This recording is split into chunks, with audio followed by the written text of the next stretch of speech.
vieillir, qu'est-ce que c'est autrement que vivre? Voilà, c'était un petit peu l'idée du sujet.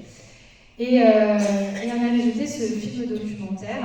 Donc c'est un film documentaire dans lequel les personnes vieilles ne s'expriment pas. C'est-à-dire que vous ne les voyez pas parler de leur vieillesse. Vous les voyez vivre, mais toutes les personnes qui vont s'exprimer sur leur ressenti de la vieillesse, ce sont des personnes qu'on ne va pas forcément assimiler comme vieilles.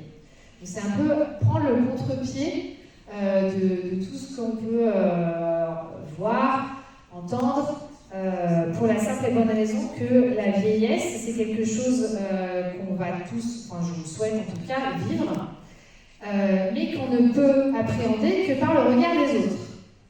D'où l'idée des regards croisés sur l'affiche. Voilà, vous avez mon œil à moi et l'œil d'Anthony. C'est... Je sais pas. C'est vrai. Voilà, petit scoop.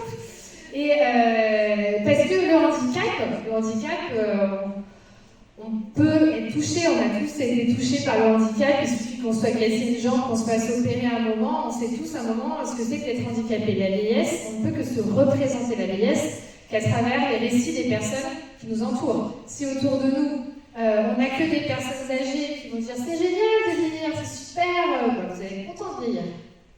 Sauf que si autour de vous, vous allez avoir des personnes qui disent j'ai des douleurs musculaires, et là je vous ramène à l'Éloigne, qui dit ah ouais, mon grand-père il a toujours des douleurs musculaires. Bah déjà, l'Éloigne a grandi avec l'idée que la vieillesse, ça fait mal.